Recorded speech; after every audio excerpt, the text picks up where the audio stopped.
Welcome to Everlutionary, a podcast about how we can restore balance and heal the world. Every episode of my show, we explore the future of humanity and how we've gotten to where we are today.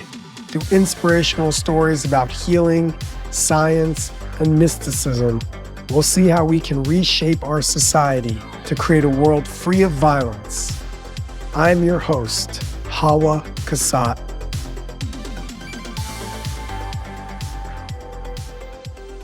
In the heart of the bustling streets of Washington, D.C., where the rhythms of life pulse with urgency and demand, there is a voice that cuts through the noise, a voice that quiets the chaos. This is the voice of Ofosu Jones-Quartey, known to the world as Born I, a man who bridges worlds not often crossed, the vibrant energy of hip-hop and the serene wisdom of mindfulness meditation. A lyricist who can move seamlessly through genres, Born I's music has received over 20 million collective streams across platforms. Born I's journey is not just one of musical evolution, but of profound personal transformation. From the underground lyrical battles of hip-hop to the peaceful chants of Buddhist meditation, his life is a testament to the power of art and spirituality. His latest album, Amida, is a tapestry woven with threads of lo-fi beats, introspective lyrics, and the teachings of his spiritual mentor, Thich Nhat Hanh. Today, he joins us, not only as a musician or a teacher, but as a storyteller and a visionary. In this episode, we dive deep into the intersections of hip-hop and healing, self-compassion and understanding, and the profound truth: you are enough. Here I am with my old dear friend. We go back over 96 we met, right? 98, so... How far back is that? That's 26 years. Wow. We met 26 years ago in Washington, D.C. That's right. At American University, where we were both students. Yep. It's been a journey, my brother, and we've seen a lot, the ups and the downs, the internal struggles, the personal struggles, the successes, the failures. I mean, how are you? Let's just start right there. How are you? Oh, wow. I am feeling grateful in this moment. I'm grateful to be here with you. Just that shot back in time on campus as young revolutionaries. And yeah, I'm feeling the name of your podcast is alive, that it has been an evolution, an ever continuing revolution inside and outside. I think with both of us, that is true for me as a musician, as a father, as a teacher. I just picked my son up from school a little bit early and we were hanging out doing a little activity. So feeling the dad vibes and then pivoting and being here. So yeah, it's a beautiful day out. I'm feeling grateful. I want to talk about that. I appreciate you calling in the Everlutionary, the word, the revolution, the evolution. It actually hit me in the year 2000. It was the year we were graduating from American, because we were hinged on revolution. We've always been. We've been wondering about the revolution. And then I've always been fascinated by the sciences and evolution and this idea of like, how do we merge our understanding of human life on Earth and the values that we need to propel us to the next stage of our evolution and our enlightenment. Neither of us were really too deep into meditation or yoga when we met. And here we are now, both very much steeped in our practices of meditation and Dharma. So that's all beautiful. You've got 4 kids, your lovely wife, who I've hung out with. How many times have we all hung out? How's the family? How's it being a dad? Let's start there. Like, what's it like for you? A big part of my Dharma practice is connected to me becoming a dad. So I met my wife, Ayana, at American University. There was something in the water during that time when we were there. It was really, really special. I feel like it was lightning in a bottle because there was so much music, art, revolution, spirituality, just all coming together. And if you think of all of us who were hanging out at the time, and then your place, the One Common Unity House, that became an extension of that community. And we spent a lot of time with you there and helping to sort of turn the community into this wider family. But I met Ayana at American. Before I graduated, we had our first child, Sundara. And knowing that Sundara, my oldest, was on the way, that kind of accelerated the spiritual path I was on. There was something quality that I felt about her arrival that was saying, you need to take this Buddhist practice that your mother introduced you to when you were young. You need to take this and like ramp it up to 11 now. And I still don't completely understand, but I know that the call was undeniable and that it was connected to my daughter and by extension to all the rest of the kids. So being a dad is a spiritual practice. It's also very challenging because your stuff comes up as a dad, the stuff that wasn't necessarily healed, the stuff that was under the surface that you weren't aware of, the things that you know you could be better at, that you're still trying to impart to your kids, and navigating the incongruency sometimes between your efforts and your ethics, all of those things. But it's beautiful. It's a beautiful experiment. Now I've got 2 kids in college and 2 kids in elementary school, and it's crazy to see the evolution of them all. Yeah, so it's special. Can you take a moment and let's call in their names? Because ritual is really important to me. And can you give us all 4 children's names? So my children's names are Sundara, or the more traditional pronunciation is Sundara. Then my second daughter is Samadhi. My third daughter is Sati. And my son is Siddhartha, and we call him Sita. So Sundara is a Sanskrit word, also a Pali word in the ancient Indian languages that means beautiful, the highest beauty, a divine sort of beauty. I have added my sub-translation as the beauty of God, the beauty of the universe. Samadhi can be translated as deep concentration or deep meditation. Sati means literally to remember. It's also translated as mindfulness and the practice of mindfulness. And Siddhartha, it means every wish fulfilled or the accomplishment of the goal. It's the Pali version of the name Siddhartha, which is in honor or the name of the historical Buddha. So those are all 4 names. Wow. Amazing. I'm just like, your children's names call out enlightenment to me when I'm just like, these are the stages of enlightenment. And your family's from Ghana. You come from Ghana. Tell us a little bit about sort of your exposure to Africa, your time overseas, kind of how that's impacted you and your life and your understanding of the world. Sure. I've had a pretty interesting upbringing with my parents, both being from Ghana. They met here in the States. They had me here. I was born in DC and then traveled back to Ghana many times with my mom and met my wider family. I grew up, my household was kind of like mini Ghana. The foods were different. The music was different. The clothes were different from what my American counterparts were experiencing. And my parents were very much a part of the Ghanaian community in the DC area, which was a big community. My dad was the chairman of his tribal association. My mom was a big fixture in her tribal association. There was the wider council of Ghanaian associations, because there are many different tribes in Ghana. My parents are from 2 completely different tribes. My mom is from the Akan tribe, and she speaks Twi. My dad is from the Ga tribe, and they speak Ga. Neither of them could speak each other's language, so I kind of got shorted there, and I can speak a little bit of my mom's language, but English, Ghana being a victim of English colonization, I know you know about that. English is the language that underpins all the other tribal languages.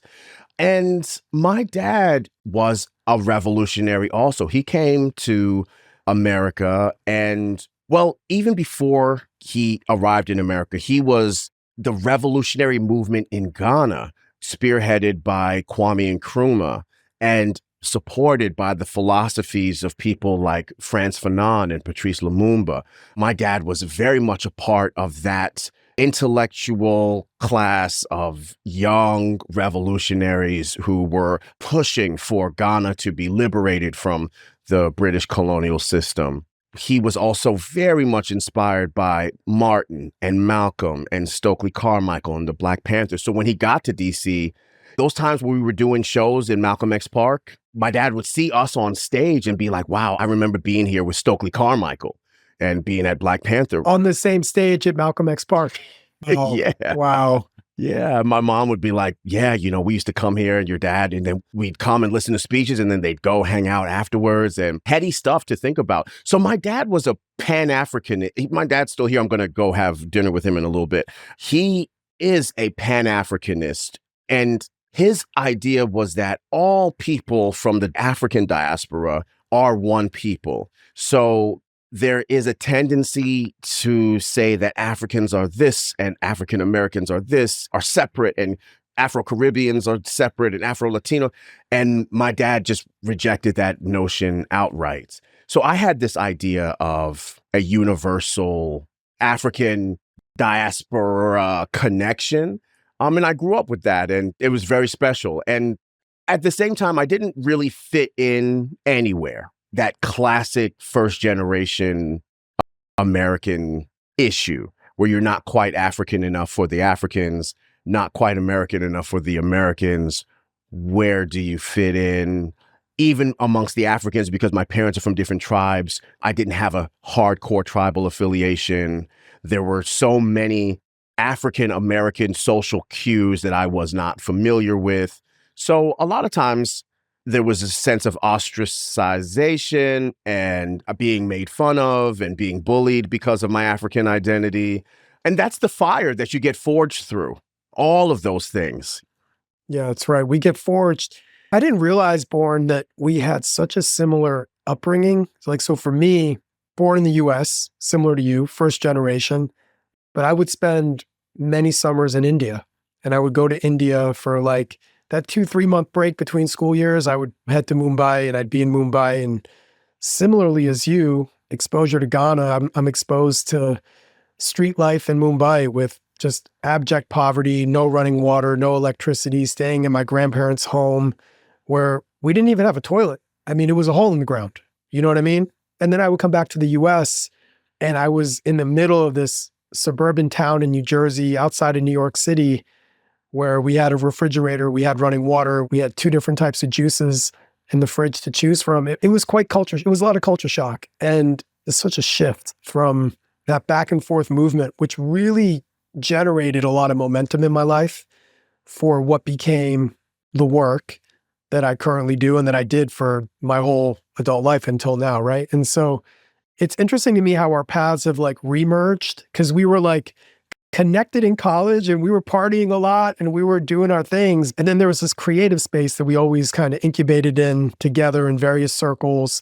And then there's like this interesting way that we both have kind of emerged in understanding how important self-compassion, healing, bringing the world together in times of really deep grief and pain and sorrow. And I don't want to cut around the bush. I mean, we've been talking forever. I want to get into it. I want to understand, like, your music is brilliant. It's incredible. We're in a space where your creativity is a reflection to me of a global mirror consciousness. How are you relating to what's happening in the world right now? And when I say what's happening in the world right now, I think I just mean fierce divisions, the violence, the genocide, the homelessness, the militarization of our planet, our kids on the streets that are incubated in gun violence. How do you keep sane? Like, how are you keeping compassion for yourself and for the world in these moments? Thank you for all that you've said and for these reflections. It's important to think about. Since the pandemic, my relationship with my practice as a meditator, my relationship with my music, my relationship with the role that I find myself in as a teacher, I've really been thinking about these things very deeply. I think it's important for us to have a dynamic vantage point with the world, because if we only see the world in shades of black or white, or even in shades of pure gray, I think we miss a lot. I taught a retreat right after October 7th, and people were very rattled. And there was a lot of anguish amongst the retreatants that were participating. And there was also this feeling of how can we be here sitting in a meditation retreat when the world is on fire? And that idea, that thought, that sense of guilt or even survivor's guilt or whatever you want to call it, that people might feel when they are continuing to take care of themselves, when they're working on sanity, I like to say that this is also the world. The world is not just the fires that are raging. The world is also those who are dragging the buckets to put out the fire. And by dragging the buckets, sometimes that's sitting down and meditating and cultivating peace within oneself. Doing our part to be the antidote, whether that's spreading information on social media or whether that's going within. It's not a retreat from the world. It is a response. It can be. It's really in your intention and the way that you're looking at things. But for me, when I go and teach young people about how to be kind to yourself, to me, that is my response to the fires that are raging in the world. Perhaps our generation and the older generation, I'm not giving up on anybody, but perhaps some of us are far gone. And it's important for us to encourage the youth in their idealism, in their revolutionary development, to be kind to themselves along the way so they don't burn out.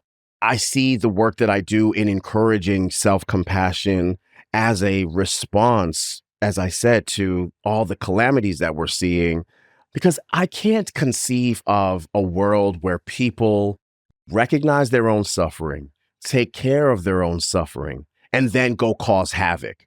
I think the act of looking deeply and saying, wow, I'm really hurting inside for all these reasons. Let me spend time to take care. That's a lifelong project. What time are you going to have to go drop bombs on people? So my friend and teacher, Tara Brach, says that this is a suffering world.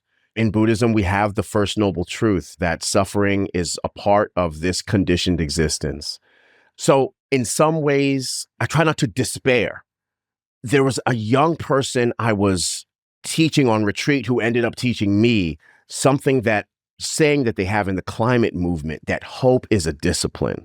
And that just stuck with me so deeply. Like it's something that you actively maintain in the face of seemingly insurmountable odds. So I see the work that I do as responding to what's happening in the world, and I try my best to maintain hope as a discipline. And you spread hope through your music as well. I mean, your music that spreads so much hope. I like bump your music in my car when I'm needing a pick-me-up. I really do. And I've shared your music with so many friends and people I don't even know that when I'm playing your music in my yoga class or something like that, it's a gift to hear how you so effortlessly merge hip-hop and these ancient teachings. You spoke earlier about the Pali language and Sanskrit. For our listeners and viewers that might not know, Sanskrit is sort of the ancient language of the subcontinent of India. And alongside with Sanskrit developed another language called Pali, which is a derivative of Sanskrit. And these were the languages that the ancient teachings of the rishis, the Vedantas, the Buddhist Pali Canon, all these teachings were written within these languages. So the names that we call in through that work, it's thousands of years of history and vibration. And the beauty of Sanskrit is the language is a vibration. It's more than just the meaning of the words. It's that the words carry vibration. And your music carries vibration. Your music, it impacts the people that are listening to it at a deep subconscious level. And when we listen to your words, we can really hear that. We're going to play a clip right now from one of my favorite songs. I mean, all your songs are my favorites, but we're going to play a clip right now from Om Mani Padme Om and just hear like a little window into that for a moment. The answer is the question is the answer. Love and understanding represented by the mantra. In this world of murder and fear and hate, hard to figure out what is real and fake. All my travels across the interstate took me deeper into that inner place. Beginner's mind is silence, ignorance is violence, anxiety is terrible, and mine is so unbearable that if I ever overcome it, it'll be a miracle. I know I'm here to witness who I am, but through the mirror's view. Every day is heaven, every day is hell. Every day I fall apart, every day I prevail. Rising and the falling like the night into the morning. I've been fighting all along to be a light inside the storm, but maybe I should let it go. Scan the body head to toe and hold myself with kindness when self-hatred is susceptible. Understand the moment is another passing episode, and if it gets too difficult, I just take a breath and go. What else is there to say? I mean, you've encompassed and you've grasped and you've let go of the polarities and duality all at the same time. It's the biggest existential questions that we are all dealing with in our lives. How are we relevant? How are we supporting? How do we grieve? How do we bounce back? How do we love? How do we deal with our pain? It's all there. And really, in the end, to me, it's right there on your shirt. You are enough. And ultimately, we're all struggling right now in some way. How do you translate this song into your current reality? Yeah. I've been reading Rick Rubin's book, The Creative Act, and maybe the algorithm happens to know that I'm reading it because now I'm seeing a bunch of Rick Rubin quotes and videos everywhere. And I think he's out and about. And I really appreciate his Zen, Buddhist, and many other philosophies. But the way that it seems that Eastern philosophy underpins his creative philosophy. And one of the things that he says is that when you create, you really ought to be making something for yourself first. He says something that sounds kind of radical, that the audience comes last, but that this is something that at the very least you can depend on for your own meaning. When I wrote that song and when I wrote the album that song is a part of, Amida, and another version of it appears on the previous album, In This Moment, these were projects that really, as a rapper, I think there has been in some corners of the hip hop space an ethos that says fake it till you make it, or embellish so the audience thinks that you are worthy of their attention. And I played that game. Even when I was trying to keep it real, I still would throw in something at the end and that would say like, and I hope you like me, and I hope you think I'm cool. And and on these projects, I just dropped that. What is the truest thing for me? That like, yeah, every day is heaven and every day is hell. Every day I fall apart and every day I prevail. And just in the course of a day, I know that to be true, and I'm not going to pretend that it's not true. And what I was noticing was that I would sit in meditation, and sometimes one of the misconceptions about meditation is it's an easy thing to do. The technique is not hard, but what we experience can be very difficult to make sense of, to process, to encounter. I was finding that in my meditation practice, when I would bump up against myself, my lyrics would come up sometimes and support me through those tough moments. And I was like, oh man, at the very least, I'm supporting my own practice with my music right now. I don't know if anybody's going to be into it, but this has now become an extension of my spiritual practice and a personal support to my spiritual path. So I'm just going to keep going in that direction because I know it's helping me. And I think that if it's helping me, at least it could encourage people to also be honest with how things are going for them. So it's been an experiment, but I've been personally enjoying it because it's been good for me. You're kind of going where I was curious, and I feel like a lot of listeners and viewers are probably curious too. I mean, you've been so prolific. You've written album after album. You didn't start doing this 5 years ago. You were making music when I met you 26 years ago. This didn't happen overnight, but you've maintained persistence. You've maintained commitment to your craft. For those of us that may be stuck, for those of us that have been trying to get a project off the ground, that may have a creative work that they're giving birth to, what are some suggestions you have? What are some ways that you've been able to continue to produce and create and to sing and to rap and to write? What are some ways that you keep that fuel in your tank? How do you do it? Thanks for the long acknowledgement of the path because it's been, and I know you get it because I remember I was in France 2 years ago and I don't speak French. I was going to Plum Village Monastery. I was in the airport. I was going to, Plum Village is in a semi-remote place in France. I had to take what's called a blah blah car, which is kind of like a long distance rideshare thing, but not knowing, and I was dropped in the middle of not cute Paris, like not TV Paris. And so the croissants were dry. And I remember the title of your book, Trust Before Suspicion. And how old is that book? How long ago did you put that out? Man, I put that book out in 2003. I wrote that book when I was 23 years old or something. Yeah, that was 21 years ago I wrote that book. Yeah, 21 years ago. That the title of that book came to my rescue in that moment when I was feeling very vulnerable, didn't know where I was, didn't know how to speak.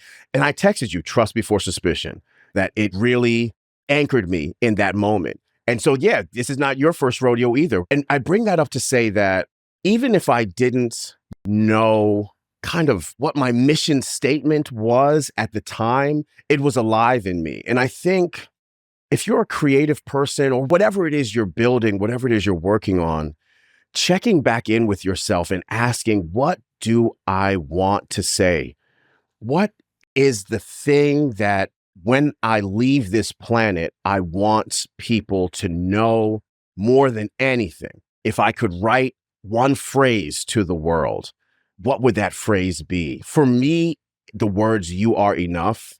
I didn't come up with that. I'm not the inventor of it, but those words mean so much to me that it became the mission statement. And I can translate that concept into a book, into a song, into an album, into clothing, into bracelets, because I'm very clear that that's what I want to say. No matter what, I want to say that. So I'm going to say that in the way I live my life. So whatever project I do is just going to be a creative way to say that. I would say if somebody's in the process of working on something, to keep at it and to keep at the process, because that builds the skill, and then keep with the inquiry. So there's a Zen teacher, a Black Zen teacher named Zenju Earthlyn Manuel. And she said that if your Zen practice doesn't have an inquiry, it's dead. If your practice doesn't have a question as its North Star, it's a dead practice. And I think that that's true as a creative. Continue to go back to the inquiry. What do I want to say? And it's okay if it's confusing or uncomfortable, because I remember people on the corporate side also like, find your elevator pitch, find the thing and I hated that. But I think it still nudges us in the direction of like, what's the core message that I want to deliver? Maybe just in this project, but really in my life. And I think that'll give you the juice to keep the project going. But also be kind to yourself while you're doing it. We don't need to treat ourselves as if we should have it all figured out. Life is constantly shifting and pulling the rug out from under us all the time. It's a completely unpredictable experience, and it's challenging and it's mysterious. So if you don't have it figured out, that's not your fault. It's a puzzle that's not really designed to be figured out. It's like a Rubik's Cube where the colors keep changing. So be a friend to yourself in the process. Speak to yourself the way that you would speak to a friend. Be kind to yourself as you go. I think you'll get to where you want to be. Absolutely. And there's a piece in there that really resonates in my own path deeply, which was and always has been, knowing why we're creating something is important. And the process of creating, for me, has always been a process of attempting to reflect and learn curiously from my own experience. It hasn't been, I'm creating because I want to put something out in the world. It's actually a process of, I'm creating because I'm like really curious and trying to understand what is going on here. And the writing, the poetry, the spoken word, all of that is a part of my own searching. And it's also my therapy. It's the way that I process. And so at some point, moving from creating for other people and instead creating for yourself and rooting in that, because I don't think you're an artist that has been creating for 20 years because you're trying to just put yourself out there into the world. I know you personally, and have seen the similar pattern in myself where it's like this creation it's how I make sense of a world that is a Rubik's Cube and that's constantly changing colors and that it's not black and white. And that's the beauty of music. That's the beauty of song. That's the beauty of meditation. When we sit and we get on the cushion, we can discern. We can begin to peer and see reality as it is. Not as we want it to be, but we see reality as it is. And that's why meditation is hard, because you're being asked to sit with things that are uncomfortable. And part of the uncomfortability of creating is figuring out later, how am I going to now put this into the world? How am I going to share this gift with the world? How does it not compromise what's happening? I mean, we have a responsibility as well, I feel, with our music and our art. And I'm curious how you feel about that. Do you also feel like responsible as somebody that's reaching as a teacher? You're working with young people, you're working with elders, as somebody that has an audience. What do you do with that responsibility? It's a good question. It's something that I have thought about a lot. For a while, I kept my music life and my teaching life in two different pots, basically. And as my music life became, I started doing more electronic music and doing raves, and my lyrics still had a spiritual aspect to it, but the environments I was in were less and less monastic, shall I say. And I sort of wanted to kind of keep some distance between the two, because I was in some ways not willing to take that responsibility in its fullest way. Over the last 5-6 years, it's been really important to me that my art, my practice, everything, it's all one expression that can be, like I said, translated in different ways, but like it's all coming from the same place. I was just in Philly teaching a retreat, and then I'll offer a meditation retreat, but I'll also offer a sound bath, and I'll also play some of the songs from the album, perform some of the songs from the album at the end. And that's how I've been putting things together. It's like when people come to spend time with me, it's going to be a music and meditation experience. It might be emphasized in one direction or the other a little bit more, but whether you're a young person or an adult, whatever, all of these things are going to be present. So with my worlds integrated now, I have songs in the catalog that I've recorded that I don't know that I can put out, where maybe my lifestyle at the time, because, I've moved in and out of a more secular way of being and a more spiritual way of being before I really kind of found my footing. Well, I noticed too, even on Apple Music, some of your older albums aren't there. I've noticed that. And I was actually going to ask you over text, but we never got to it earlier. I was going to ask you like a few days ago, because I got them on CD, some of your old albums. And the message and the scope and the breadth of those albums is starkly different in some cases than now, right? There is a much more revolutionary edge to that work that is clearly like, this is born the revolutionary. You're going in on systemic issues. You're going in on institutional racism. You're going in on police brutality. But is that intentional that those older albums aren't on Apple Music? Some of it is just like distribution issues. And some of it's like, I could go back and get those records on digital distribution catalog, but I just keep moving forward. And it feels weird to me as an artist to go back and put old stuff. It's like I did those projects, whoever has got them. But I feel you though, because sometimes I want to hear those projects and I'm just like, well, where are they? Because I don't even have them. So I think there's something to be said for getting them up on the platform. But you've changed a lot too from that time to now. You know what I mean? It's almost like a different you. You've been reincarnated in a way in this one life. I've seen it. I appreciate witnessing me and seeing me in that way. I think I was missing the need for love and universal compassion as the fuel for the revolution. I'm going to do a retreat with my friend Cara Lai in August of this year. And the title of the retreat is No Enemies, Being Peace in Times of War.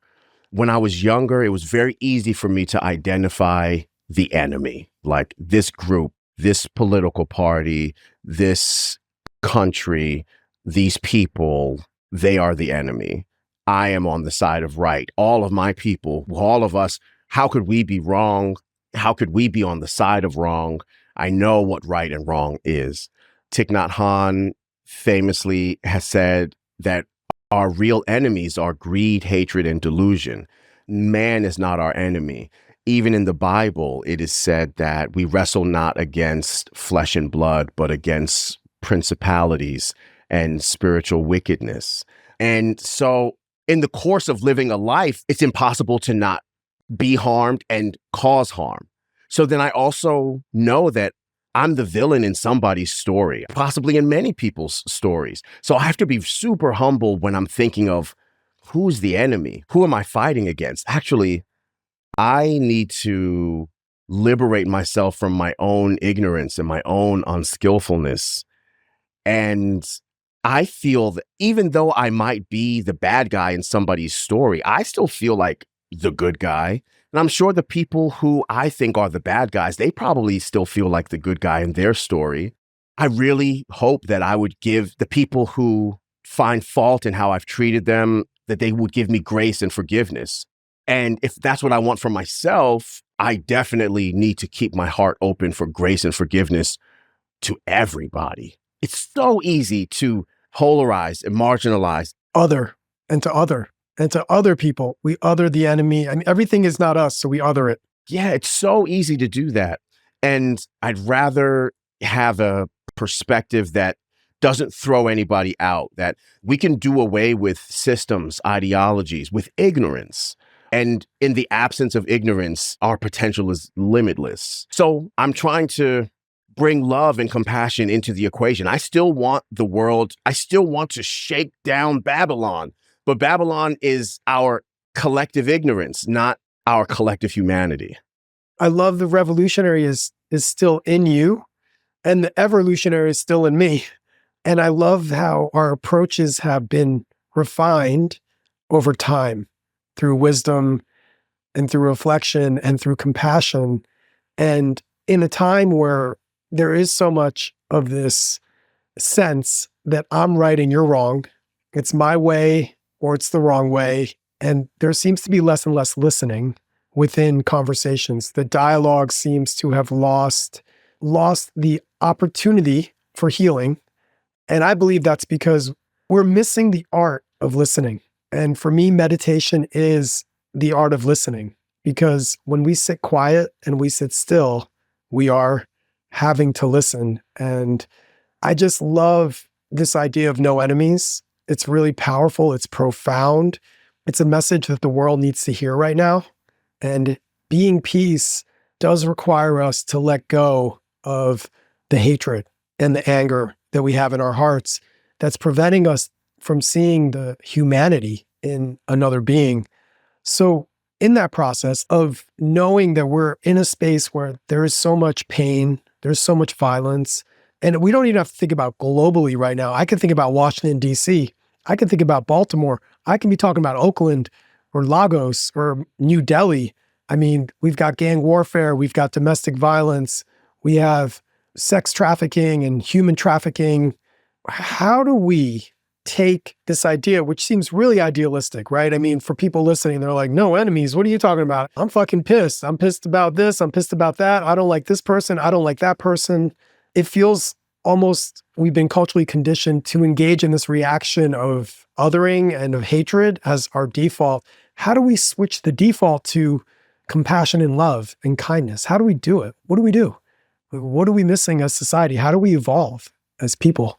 So I want to be honest and say that I'm not 100% sure, but I'll say what I've been trying to do in my own corner of the world. I think that all of the horrible things that you've mentioned, all of the violence and exploitation that we are seeing in the world are symptoms of violence and exploitation and wrong perception. Thich Nhat Hanh talks a lot about our wrong perceptions causing so much suffering. I think that all of these things that we're seeing are an outflow of the violence that we cultivate in ourselves towards ourselves. And all it takes is for us to examine, how am I talking to myself on a regular basis? Many of us are talking to ourselves with a voice and with an attitude that is so harsh, so self-incriminating, so mean, that how could we not translate that meanness into our default relationship with the world? I think it really has to come back to looking within. What is my relationship with myself? And what's beautiful to me about the meditation path is that so much of what we come to understand is counterintuitive. You want to fix the world, you think the world is outside, so you want to project outward whatever the solutions are. But really, it begins with what's happening inside. How are we relating to our own minds, our bodies, our spirits, our emotions? If we aren't cultivating a kind friendship relationship with ourselves, because like you said, when we listen, and as Suzuki Roshi says, in meditation, we observe the universal activity. When we're sitting and looking at what's happening inside, there's a lot of unpleasant shit in there. And if you want to talk about what unconditional love is, it's seeing all your shit and saying, I still don't give up on you. I still believe that you have spiritual potential. You are worthy of grace. I love you still. Only you know where you've fallen short. You know your own darkness. And if you don't, when you sit and look at it, you will know it. If you can love yourself in spite of that, that can be the model for how you can love somebody who is so diametrically opposed to your perspective, because you know within your own self that you have traits that are diametrically opposed to your own values, and that you've maybe acted in ways that are in opposition to your value. You know that that's happened. So if you're not going to throw yourself out, then why should you throw out others? It's a process. And that's why self-compassion, we hear it more and more, and I'm very happy we hear it more and more, but it's not a small thing. It's something that we're doing so that the world can become a more healed place. We're being active participants in healing, beginning with ourselves and then flowing it outward. So I just think that it starts from within. I love that. And I see the convergence, and in my own life, I can see the trajectory of being an angry, pissed off young activist in my early 20s. And I mean, I remember being at protests and having my epiphany when I would see some of the slogans that were put out assassinating people's character on like signs, and like just all the name calling and all the demonizing.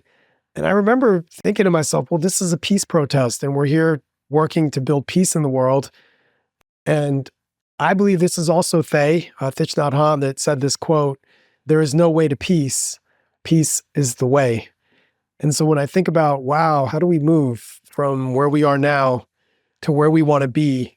How do we get from the current state of affairs, which is in many ways a mirror to our internal ecosystem, the internal ecosystem of our mind, of our hearts? This is what is shaping and giving life and animating the external ecosystem. And so the transmutation, the alchemy is right there. That's the alchemization from fear into love, from hatred into compassion, from jealousy into mudita. For those that don't know the word mudita, mudita is an old word in the Buddhist tradition that means being able to find joy in another person's success. When somebody else is thriving and succeeding, instead of feeling jealousy, you actually feel happiness. And it's not a forced happiness. It's a real happiness for that person and their happiness. Their happiness makes you happy. And I kind of feel like we're steeped in traditions that are thousands of years old that perhaps are more relevant today than they were thousands of years ago. And the work that we're doing today is calling upon this ancient knowledge.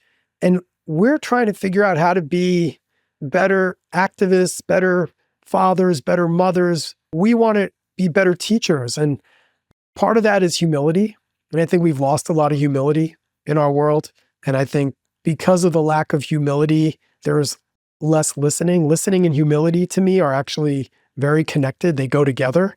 And the more we're able to be humble, the more we're willing to listen. And we're not willing to listen when we think we already know all the answers. And I loved your answer right there, Born. I mean, it was so spot on. I mean, I don't ask easy questions. People that know me know. I'm always like trying to unravel the mystery of the universe. And I'm asking you like the hard question, which is, yeah, if we had the answer to that, we probably wouldn't be in the mess we're in. And yet it's still as simple as what you said. It really is. It's this work of inner alchemy, inner transformation. That is the work. So I want to thank you for that thread of thought, because I think it can get lost. I mean, for sure, I can understand why a listener or a viewer would think going on a meditation retreat is selfish, or going to sit in the woods for 5 days in some nature immersion program is selfish because there's people in the world dying. I can understand that. I've also felt that. But from what I'm gathering, from what you're saying, it's actually necessary. It is necessary. And it's not a luxury. It is the way that we are participating in the world. Like, that is also the world. And the intention that you have really makes all the difference. One person's meditation retreat can be a sticking your head in the sand, and the same meditation retreat can be a revolutionary act. It really depends on the intention, and you can always adjust your intention. Maybe you went to the retreat saying, I just got to turn off everything and get out of everything. I can't deal with it anymore. But then you get to the retreat and you hear these words about loving kindness and compassion, and you say, oh yeah, actually, I'm going to cultivate these things on behalf of the world. And right there, that's the inner alchemy that you're talking about. That's the piece that becomes transformative. And I think, as a kind of closing thought, Pema Chodron talks about just not giving up on yourself. If you don't give up on yourself, it's very likely you won't give up on anybody else. So coming back to developing a friendship relationship with yourself so that you can stay on the path and do your work is super important. So for anybody listening, I can't say it enough. Please be kind to yourself as you continue. Root yourself in self-compassion. Realize the mantra, you are enough, and be patient. And know that this is a long game, a long arc. And this was exactly what I needed, just like an hour to chat with you. It's a real beautiful, it's an honor. I mean, to be walking in this world with knowing that you're there, bro, it creates a lot of joy, and it creates a lot of feeling of support as well. So I'm always grateful. Literally 100% likewise. I'm so grateful for you. I'm so happy you exist. I'm happy for the work you're doing. Congratulations on this new podcast, and please keep having me back whenever, however. We're definitely going to bring you back. I'm going to bring you back. So it's going to happen. Thanks for joining us. Thanks for being here. Yeah. Brother, keep teaching the way you teach and keep providing us more music, because it's inspiring and it's healing. Love More you, to man. come. Love you so much. Love you too. All right. Appreciate you. Peace. Looking deep into the riverbed, I wrote this song at the river's edge. Asked it a question, then I closed my eyes and I listened, and here's what the river said. Everything's a part of something else. Everything depends on something else. If there's no causes and there's no conditions, then nothing can give rise unto itself. Dependent origination, I try to see with investigation. No matter how clear it is, I still have fear of it. I can't explain all my hesitation. Like watching the leaves fall in autumn. Big Ernest, I couldn't believe when they shot him, or how they left him to bleed when they dropped him. Crying, weeping, wheezing, coughing. I'm on a riverbank, he's in a coffin, repeating the cycle. I'll see you in autumn. You and I watching the leaves fall again. No matter your form, you will still be my friend. Thinking deep, thinking deep, thinking deep. I was awake, but I'm still asleep. Deep in the forest while on retreat. Understanding all my suffering begins with me. Meditation when my eyes are closed. Somehow still dressed in the flyer's clothes. 10,000 recitations of the mantra to Padmasambhava. My mind is blown. Who the Zen student and who the master? Which one of us gets the Buddha faster? This is As the last notes of our journey with Born Eye fade into the silence from where they came, we find ourselves reflecting on the profound connections between mindfulness, music, and healing. Born has shown us that art is not just a form of expression, but a form of transformation. It's a mirror reflecting our deepest selves and a window opening to vistas we have yet to explore. Let's carry this message with us. The symphony of life. Each note we play is important. Each breath we take is a beat in the universal rhythm of existence. Let us face the music of our own lives with a renewed sense of peace and purpose. Thank you for tuning in to Everlutionary, restoring balance and healing the world. I hope today's episode has offered you insights and inspiration. Join us next time as we continue to explore the stories and sciences that weave the fabric of our shared humanity. Until then, remember, balance is not something you find, it's something you create. Journey well. Peace. Everlutionary, restoring balance and healing the natural world, is brought to you by me, Hawah Kasat. If you would like to find out more about me and my story, head to hawah.us. That's HAWAH.US.